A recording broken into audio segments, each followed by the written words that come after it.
The year is 2018.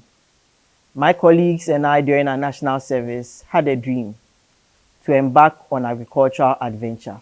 Yes, I call it an adventure because we didn't know where we were going to start from. But then we decided to start a pig farm. We had passion, we had a dream, and we mastered all our savings together and we started this pig farm somewhere in the central region. Unbeknown to us, we hit a very strong roadblock that had to do with feed.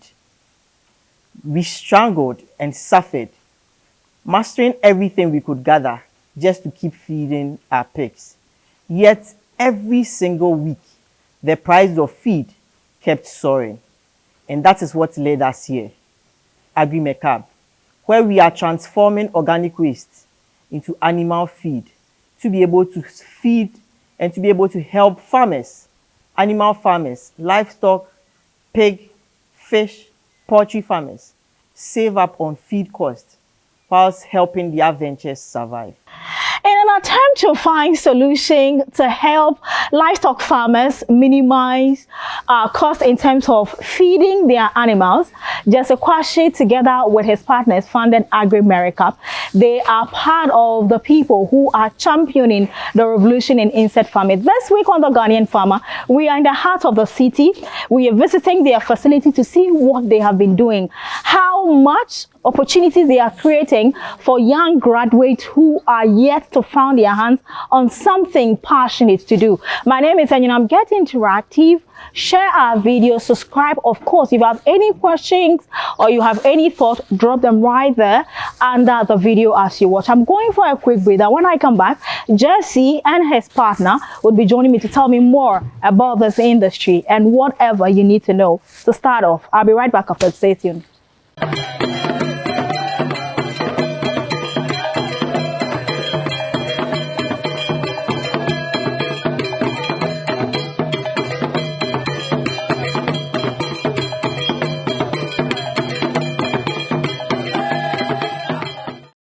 This interview has been long overdue. And congratulations on your, what do you call it? What's the program you went for in the US? Mandela Washington. You know, I tried to apply, but hard luck. I will have to ask you how you went about writing the whole thing. But you know, you actually narrated a very interesting start. I mean, how you started the whole project. But insect farming is not so popular in Ghana, is it? It isn't. Okay. In fact, when we started out, we actually thought we were the first to do. But then I think there have been a few who had piloted it. I don't know how well they are in the space now. Okay. But then we had contact with CSIR where we obtained our breeding stock from. And then we proceeded from there. So, but then it's a thing that's catching up really quick globally. In East Africa, it's a very popular thing now. Yeah. But then in West Africa, it's now catching up. Okay. And we are believing that we'll be one of the pioneers driving this revolution. So as at the time you guys were starting, did you see some video somewhere, or there was a center you visited to go and see the whole setup, all that you need to put together? How did you know what and what to put together to set up the farm? So at the start of our production, we watched a few videos. Okay. We did a few things, but then we had to be creative enough to be able to come up with our own. In fact, when we started out, we wanted to produce fish feed in itself, and the BSF was our main ingredient. But then we realized that if we don't go on ground and get the numbers up for ourselves, we won't be able to achieve that. So we decided that why don't we produce the larvae, and then empower those already producing the feed to be able to do that equitably. And so we decided to do that. But then when we looked at the cost of setup for other people, what goes into their setup, the kind of things they use, we decided to be innovative about it. Okay. So we call ourselves graduates. So we have to use the knowledge we acquired in school. So we looked at what was important and what was not important. And we leveraged on all the requirements, all the things that needed to go into it. And then we structured a system that would be most efficient for us, cost efficient, operational efficient, and then we decided to come up with this. So there's been different models of doing it, but then when we looked at what would be very suitable for number one, our climate, number two, the system, number three, cost, especially when we want to beat cost, then we decided to look at what was done and then innovate upon that and then make our own system. Okay. So let's start off from ground up. If I want to go into this space, when Agri Marup was bettered, tell me some of the things that you needed to set up the whole place. Okay. So apparently this is our second facility. Okay. So our first facility is in the Eastern region. I think for the start, we started out with a lab nest. Okay. So we made a lab nest made of wood. Okay. Probably go into it with the technicalities. Currently, our lab nest is made of metal because we had a lot of challenges with the wood. We couldn't control them. Once we opened them, they're coming out. Number two, they started laying eggs in the holes of the wood. Then we decided to evolve into another thing. So we use the vertical model. The reason why we use the vertical model, like you can see behind us, is because we want to take advantage of space. So we designed it in order to be able to ensure all the optimal systems are there. There's enough airflow, but then there's enough space to be able to maximize the use. So we are shelving upwards instead of growing them on the ground like some other people do. So we did that so that we can grow times whatever number. That can be done downwards. And then also we decided to use these trees because it makes very efficient for us. As when we were starting, one of the gallons cost 7 cedis, but currently 1 gallon costs about 20 cedis. Oh, wow. Yeah. The price has increased. Yeah, exactly. I see. Okay, so the land where you're operating in Accra, it belongs to a university. Yeah. What has been the conversation? Is it for a long lease or you bought this portion or what? So it's for a long lease. Okay. So in partnership with the university through the university program. So we had strong ties with the university because we participated in a number of the entrepreneurship programs. Okay. So through the university, through the vice chancellor, the pro vice chancellor, right, for ORID, he helped us obtain this at a start. Okay. And then we put an MOU together and then right, we had a long lease. Okay. Yes, so we decided to do this. All right. Well. So beyond the metal, the gallons, the love net, I call it fly. How do you try to trap them into the net to start the whole process? So trapping the flies is actually a big error from the start. I mean, it's a good thing, but then the main focus is to be able to get what the flies can actually do for you. And because even though the flies are endemic in the environment or they are present in the environment, their presence it's very difficult to actually trap them. So I remember we set our first trap at the university farm when we started out, and then we used some bits of waste, but then we didn't get the flies themselves. Okay. They had come to lay eggs. Okay. And the eggs had hatched. Okay. So we used that to be able to grow our base for the start. Okay. But then eventually you have to we develop the system to actually do the breeding ourselves and to be able to keep the system propagating. I see. Okay. So these are normal house flies, are they? No, but they are in a similar family. Really? Yeah. Okay. So what kind of farmers, consume this thing you're producing, the kind of products you have? What farmers are using it?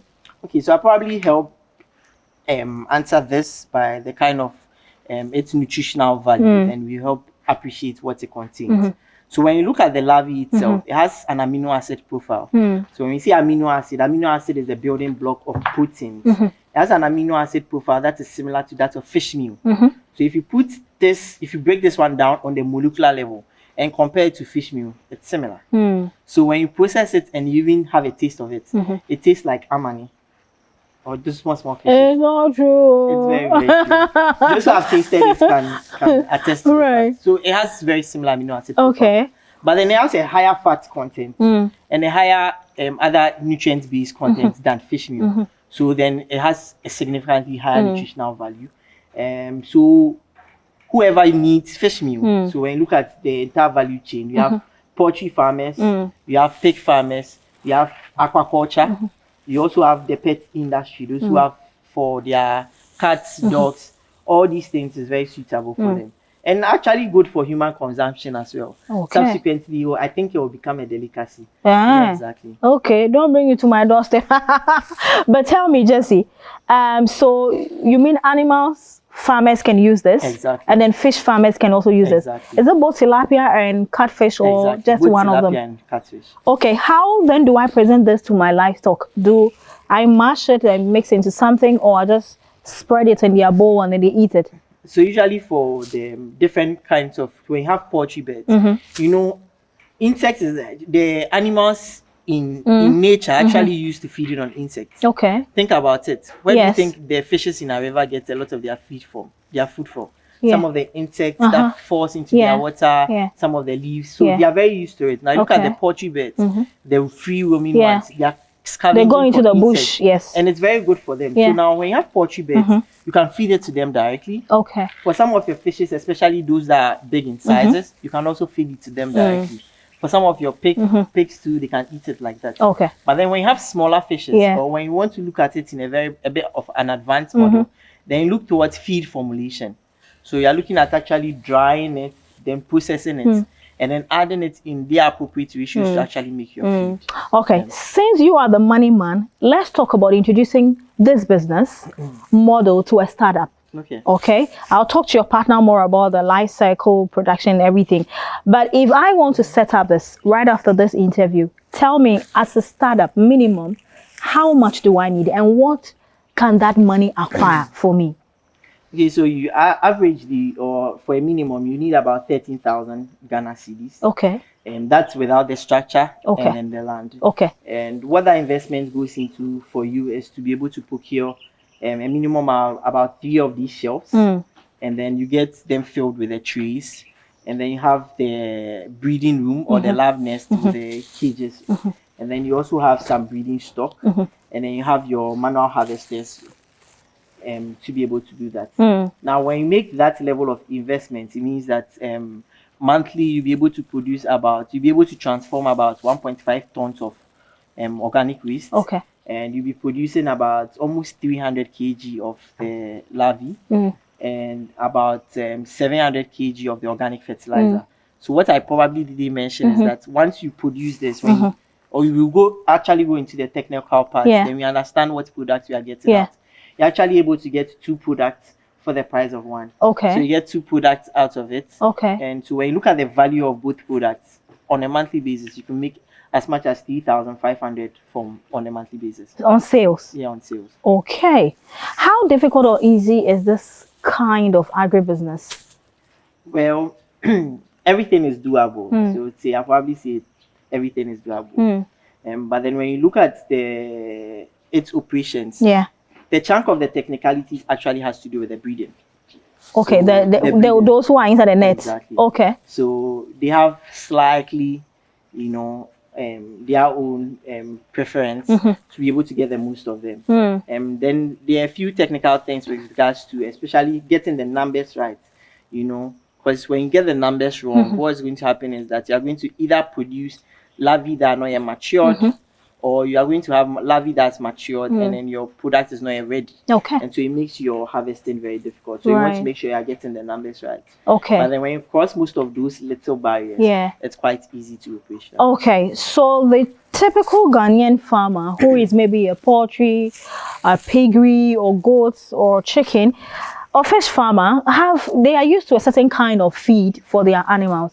How easy or difficult was it for you and your team to reorient people that this is the future? So feed this to your animals, compare to the other feed and see the result. How was that for you? I think our farmers have been learning, especially from people like you and from your platforms and from other platforms. So interestingly enough, we have a lot of farmers in Ghana that probably had even stumbled on using the insects for feed. Okay. But then again, once you look into nature, nature gives us solutions to the problems that we have. Right. So you're having your poultry beds directly feeding on insects, and they are growing, and they are doing well. And now you're having a system where you're going to introduce insects into their meals. It means you're feeding them the natural things that they are used to. You're looking at your fishes in their ponds. When an insect falls in the water, they eat it. It means that's something that they like to consume. So now you're looking back at what nature is offering. And so once you draw the farmer's mind back to what nature has been offering and the solutions that nature has been offering, I think they really bought into that kind of idea. And then the results also speak for them. Once they start using the larvae in feeding, they see its impact on their cost. They see its impact on the well-being of their animals. So I think that's been the big thing for us. All right. So it's not been too stressful convincing them to buy into it. Not at all. Okay. In all, how many are you people in the business? So yourself and your team? We currently have a staff capacity of 12. Okay. We are looking to grow our capacity base and also grow our numbers. So we are still growing. Right. We are an active, passionate growing team. And so yes, hopefully we'll be able to help a lot more people. Is it paying off, Jesse? No one save money, or even if somebody dash you the money, they are looking at results and the impact you're making. Is it paying off? Yeah, gradually. I think gradually we're beginning to see the results. Agriculture a lot of times requires a lot of capital investments at the beginning, and sometimes the maturation period or the period for you to begin to see results takes a bit of time. And so that's where we find ourselves. So we had to believe in the vision, we had to understand what we wanted to do and really buy into it, so that we know that our vision is to help the farmers. Our vision is not just to make money off the farmers, but then in helping the farmers, we need to make money. Of course. To consistently to do what we needed to do. So by making that level of investment, we began to see the results and gradually it's paying off. Okay. How's the future looking like for Agri Marup? Beyond the Eastern region and Greater Accra, what is the plan? What's the strategy? So our vision is to be able to transform a lot of community, a lot of waste generated in the environment. And we are looking at moving beyond the borders of Ghana. And our vision in the next 5 to 10 years is to be able to have 100 of these facilities spread across communities. And some of them will be in partnership with some of the viewers that are listening to. And they have their lands available. You don't know what to do with it. They have some structure sitting on it, and they're like, oh, guy, I think we can partner and do this. And we need you. And we want to be able to set up as many as we can set up, and then be able to transform the waste that's actually causing pollution in the environment. Different kind of things. We want to transform that waste into creating solutions that are indigenous to our problems here, to help farmers and both animal and crop farmers create sustainable solutions. So that's what the future looks like. Averagely, how many people will I need as a startup? If I'm having just 3 of this, how many people will I need to do this? 1 full-time person can man the operations of a 3 shelf. How long will I have to go through training to get used to the cycle of producing this? So the full cycle is about 45 days. Okay. But then you're able to close the loop and operationalize on a 2-week model. So what we do is we use a 2-week model, and we are actually cutting short the number of days. So we are consistently reducing the number of days. But then what you need within the 2 weeks model, or what you're able to do within the full cycle, is within the first 45 days, you need to actually close the loop. Okay. And by closing the loop, you'll be able to do that. But once you begin to scale, you need more people and a bit more technology to be able to help you efficiently operationalize. So if I need Agri Marup to set up for me, how many days will I take to train, to understand how to go about the whole thing? Ideally, we believe that it takes a minimum of 5 days. Okay. 3 to 5 days. 3 on a crash course, 5 days of hands-on technical training. Because there are a bit of technicalities on the other side. And so that's what we believe in. Okay. Because you need to try and close the loop at some point in time. Okay. So we believe that it takes a minimum of 3 to 5 days to be able to get that. Every person who mentions agribusiness is looking at the easiest one, the one that is in high demand and of course highly profitable. Is this a venture you would guarantee that if I invest my 13K like you're mentioning, I will make profit? This is a venture for the future. This is the future we are seeing. Now, having a number of fish farmers a number of people going to fish farmers, a number of people going to poultry farmers. Where do you think they are going to get their feed from? In the future, they are going to be in high demand, and the future is actually now. So most of them need feed, affordable feed. Most of them need affordable solutions. And what you are doing is you are producing solutions for them. It's high on the profitable level, but it's a venture for the future. Are you looking at ever getting out of this to go and stay abroad like others are doing? I don't think it's ever a dream. My dream is to be able to create equitable solutions locally and move towards the global scale. So by doing something here, we become a global brand where we actually export what we are creating here outside. and not having to import all the time. Okay, so that's Jesse Kwashi, and he's saying it's about looking within and then becoming global giants. And if you are asking about where is that company, Agri Marup, they say go to West Africa, precisely in Ghana. That's where they are based. My name is Enyinam. This has been an insightful conversation with the co-founder of Agri Marup. I'm going for a quick breather. When I come back, his partner will be joining me to tell me more about the production. Do these larvae, do they eat? When you keep it into this, how long does it take to harvest and all that? He will be telling me more. And he mentioned there are 2 products you get out of this. He would also tell me more about it and many more. So just relax in the comfort of your home. I'll be back with more conversation. Thank you very much, Jesse. Thank you. Thank you. Okay, so I'll be right back.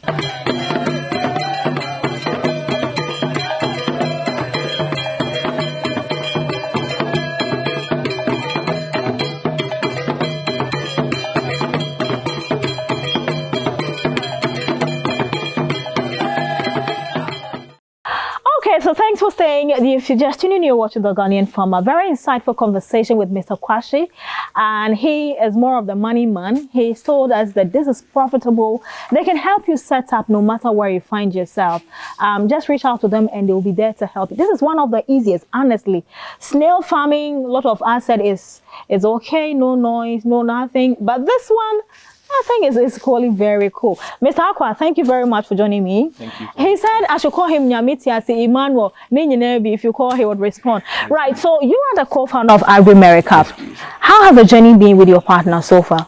Well, it's been fun. It's been hard. And it's been a place for growth. Okay. Because when we started, it wasn't easy. Like, it was difficult. Right. And what helped us was my supervisor back in school, Professor Mosi. So during the service period, after our peak business collapsed, and then we're trying to do like postmortem for our business, we realized that fees got now. So what we decided to do was, okay, we wanted to formulate our own feed, as Luther was saying, use this as an ingredient. But when we found out the idea and realized there was a problem that we could actually scale into the business, we went to see her. And so she gave us our first space in the Eastern region where we are also producing this at. And so with that was like the first period of difficulty. Then she came in and gave us a place to stand. Okay. Then we also got some help from Cosmos Innovation Center, where we participated in their challenge, Agri-Tech challenge. And then we also got some funding from there. Okay. So far that's what has really given us the grounding to actually do more. Okay. All right. So I wanted to know more about the technical part, which is the production. He mentioned that you watched some videos, you went to CSRI and all that. But beyond that, how did you acquire the skills to do the production? So, first off, what we realized was that with all the training available in Ghana, it wasn't enough to actually systemize the production of the larvae.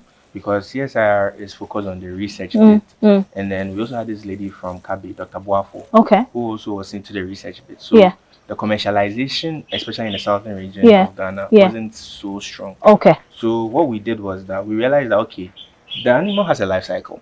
So we can adapt the whole process to the life cycle. So when it comes to the adult stage, we have processes there. When it comes to the larvae, we have processes. When it comes to the pupa, we have processes. And then once we systemize those processes, it makes it easy for anybody to just replicate. And replicate from there. Right. Okay, so you tell me, explain, the final product is what exactly? Currently is the fresh larvae, or the dried version of it. Okay. Especially in the case when you want to formulate feed. Right. And then the fertilizer. Okay, so you tell me how I get to this stage. Okay. So assuming that there's no one to help you to give you the broodstock to kickstart your process, you actually can't trap them from the wild. Okay. This is very difficult. In fact, when we started, it took us almost like 2 to 3 months to just get our first larvae coming into our traps. And then now that you've gotten the larvae, the insects also have a lengthy life cycle before you finally get to the adults, where you can now kickstart the egg laying, which can allow you to grow from there. So assuming that you don't have that help, you have to trap them from the wild. Okay. Trapping them from the wild is not too hard, but it can take time, as I was saying. Okay. If you don't have the patience, just buy the broodstock. Now, if you have the broodstock, what that will take is that within 2 weeks of the pupa, having the pupa, they will emerge into the adults. The adults principally are focused on laying eggs. And usually they do that within 4 days of coming out as adults. And the interesting thing is once the males mate with the females, they die off. Once the females lay their eggs, they also die off.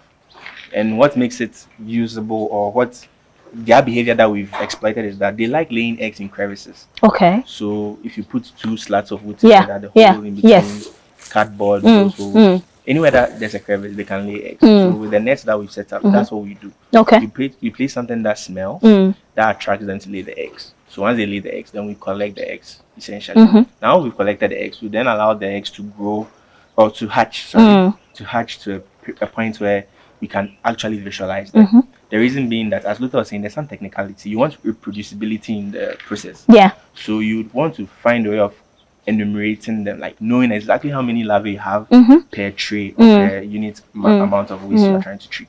So we count them. Okay. How many do you get averagely? It depends. Okay. You can get as much as 1 million in one bite. Hey! Like, this is what we have like this. The price is around 500,000 minimum. And even that one is me lowballing it because it can be a lot. Okay. Because each tray can take about 5,000 individuals. Really? You mean these trays here? Yeah. 5,000 individuals. Okay. And so if you are doing, let's say, 100 trays, you are looking at 500,000 minimum. Interesting. And if you are doing 200, 1 million flat. Okay. And today the target we are even looking at is 200 trays. So okay. Minimum 1 million individuals. Right. So give and take, how many weeks or days do you go through this whole 360 cycle to have your fertilizer and of course the larvae itself? So with the life cycle of the insect, it takes maximum 45 days. Okay. But how fast it can go is how well the larvae are fed. Okay. Usually larvae... Do they also eat? Yeah, the larvae eat. What do they eat? Any waste. Any organic waste. So animal manure, fruit waste, vegetable waste, household food waste, municipal waste, anything that decomposes. Okay. You can use it. Just that some waste are better than some. Right. And there are some that you have to do some pre-treatments. But then those are just technical details. But how do you come by the waste you feed them? Sorry for catching you, but how do you, is it that you come to my kitchen, tell me, today when you finish your jollof, give me the waste? Is that how you do it? Not necessarily so, but similar to that. Okay. So we have the system where we are trying to partner with the communities. Right. So we come wherever we find ourselves, we speak to the people, let them understand what we are about, especially the farmers that are there. We let them know that, okay, the waste you are producing, instead of you just discarding them, especially for pig farmers because they have difficulty getting rid of their waste, give it to us in the vision that we are going to use it to produce seed and fertilizer, for which you have an advantage because then the fertilizer you produce will actually give you back. Right. If that makes sense. Okay. Then for city centers, the ball game is a bit different. Okay. It's all about negotiating well with the people you are meeting. Some people value some monetary rewards, obviously. Some people too want backyard gardening. So let's say you want backyard gardening. Like, oh, for a sack of fertilizer, I'm giving you free, Please, I need 3 buckets of food waste. Something like that. Okay. So that there's some sort of barter system based on what the person values. Okay. All right. So the food waste, let's be clear on this. The food waste, because me, I eat chicken, I eat salmon, I eat this, and put it all together. Everything. Is that how you want it? Yes. So the interesting thing is that whatever the form the waste is, these guys are able to process it. Just that if it's bulky, let's say maybe there are some bones inside, there's some pre-treatment step where you have to reduce the particle size by either grinding or using a machine. You can do that. Okay. Why are you guys distant from the community? Because we almost went back and we say, hey, these people will let us, people snatch our car. Is it because of the stench? Because when we walked in, there's a bit of stench. Is that the reason why you are distant? Yes and no. Okay. Yes, because there is a stench. Okay. No, because in the process you actually get rid of the stench. Okay. So when you are bringing the waste in, there's obviously a smell, and for that, what we believe is that, or what we've seen is that when you have a green barrier or a bit of isolation from communities, you don't cause an issue. Okay. That's one. Right. But no, because we need a community. Okay. So you can't be too distant from the community. Otherwise, now you are incurring operational costs because of moving the waste. Yeah. Yeah. Okay. These trays, or what you call it, do you ever wash them? Okay, at the start of the process, we don't know what is inside it. So we actually wash them to make sure that it doesn't have any chemicals or heavy metals or anything like that that could affect the insects. But once you started using them and filling them with organic waste, you don't really need to wash them anymore. Never. Unless maybe you want to do a cleanup campaign. Okay. You want the whole place looking spick and span. Then you might need to, but for operational diligence, it's not a necessity. What's the lifespan of this larvae? So, as we were saying, Usually, it takes 2 weeks for them to actually be ready. Yeah. But with what we've done, we've cut out some of the days, so you can get them ready within 10 days to 12 days. Okay. All right. When a farmer buys the dried one to feed, be it the fishes or the livestock, how do I keep it and at what temperature? Does it ever get expired and all these things? So when it's dry, yes, usually the shelf life is like 1 to 3 months. Okay. But usually it depends on where it is stored. Yeah. If it's in a cool, dry place, almost sounding like an advert, you can get a 3 months. Okay. But if it's in the sun and so water pouring on it, then it won't keep long. Okay. Aside that, one of the things we do for the dried larvae is that because it's fatty, we advocate that the farmer consumes it quickly. Okay. To avoid rancidity. Right. But one of the things we are trying to do is also to remove the oil from it, so that now the farmer that buys the dry protein buys this protein. Okay. Your partner said that I can use your fertilizer, including synthetic fertilizer, to farm. Yes. How does that work? Because we are preaching sustainable farming, agroecology, organic farming. So how do I put these two together? Because they are not from the same. So it's interesting. Okay. The beautiful thing about this is that, so this was something we learned from one Professor Loga. Okay. From Tech, who was teaching us something about integrated nutrient management. And basically, what we've also seen from our own little research is that, you see, the fertilizer, the organic fertilizer, is full of organic material. Okay. And then the inorganic is just salt. But it's the same salt that the plants need to grow. Just that when you give the salt like that, now, you are having this thing where you are destroying the soil structure, you are making the soil infertile to continue fertilization. So with the addition of the organic fertilizer, you improve the soil structure, improve the organic matter, and for some very interesting reason, improve the nutrient absorption efficiency. Okay. So now the plants can use the inorganic fertilizer well in the presence of the organic fertilizer. Okay, so wait. If I am going to use your fertilizer, do I heap it onto my land before the tractor come in, do the tilling, or is after the tilling? How do I use it? Sure. So it depends on at what point you are buying the fertilizer. Okay. If it's at the point where you are now preparing the land, you can do it the traditional way where you are pouring it on the land or broadcasting it on the land and then tilling it into the soil. That one is a bit wasteful because for a hectare you need like 2.5 tons. For a hectare? Yeah. You need 2.5 tons of this? Yeah. Okay. That's, in my opinion, a bit on the high side. But if you are doing it such that you are paying attention to each plant on the field, then each one can take about 50 grams of the fertilizer. Okay. And that should make it such that by the end, depending on the planting population, it will be way less than the 2.5 tons that you use. Okay. All right. So, are you telling me this is very potent? And what kind of crops can I use your fertilizer for? So, interestingly, this guy's nitrogen phosphorus potassium ratio is 1:1:1. So in comparison to other traditional organic fertilizer, it might seem to be on the low side. But what you will see is that in their presence, the nutrient absorption efficiency, which I was seeing in India, is very, very high. Okay. You can get as much as 133% in comparison to the other organic fertilizers. Yes. And just like the other organic fertilizers, this one's ability is such that the fertilizing effect can be protracted. So instead of you using it every season, one season can carry for like 3 seasons. Oh, really? But farmers say organic fertilizer, it keeps long, the yield is very low, and all this thing. How do you diffuse this comment? Are you using it yet? Is any farmer using your stuff? So currently I'm using it. On your farm? Yeah. There's a farmer who's opposite us. Yeah. Just in front in the eastern region. She's using it. There's the Ministry of Food and Agriculture. They've actually run a demonstrational farm for farmers. Okay. And they've started using the fertilizer in the eastern region.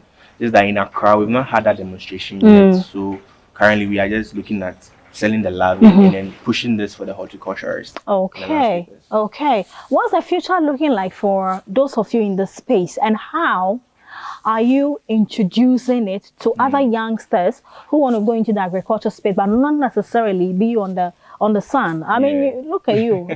You are exactly. All right. So essentially, the future is bright because globally speaking, we are looking about a $3 billion market that is growing. But locally, the approach has to be very adapted to the systems. Okay. Because Ghana, we are suffering some issues with infrastructure, we have some cultural issues. So those are actual challenges that you have to pay attention to.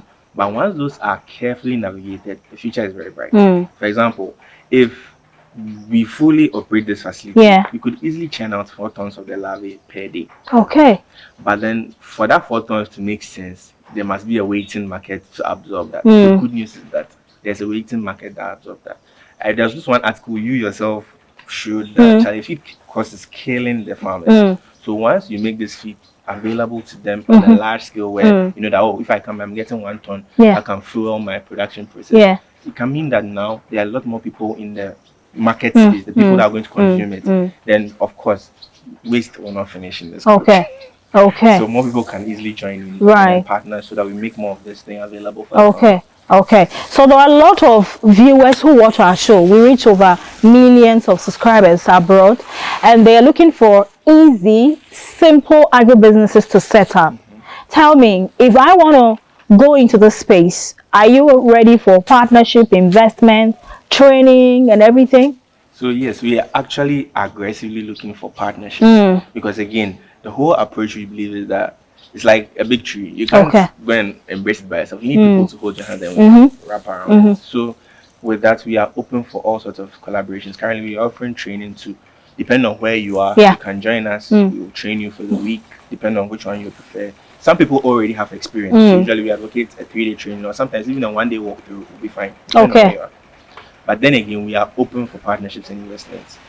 What the approach we are trying to take is to make sure that everything is based on the community. Where we center our production to help communities generate literally zero organic waste.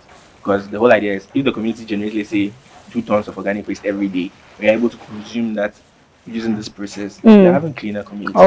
And we are having cheaper animal feed. Which is cheaper feed for the communities themselves. All right. Okay, your number, social media, website, how do we find you, Agri Marup? So on LinkedIn, we are Agri Marup. On we have a website, www.agrimarup.com. On the website, you find our contact details there too. And on LinkedIn, you can find Luther Jesse Kwashi, who's our CEO. He's like our most active member there. You can easily reach out to him and he'll sort you out. Essentially, I'm more like the reclusive scientist amongst us, so I'm not so active on social media. But then if you need to reach me, you can easily reach me on WhatsApp. Please, can you mention your number? So on WhatsApp, it's 02077-98034. And if you would want to call or send a text message, you can use 053-4742-458. That's for me. But for Luther, you could use please a moment. Sure. I've not memorized my boss's number. For Luther, you can use.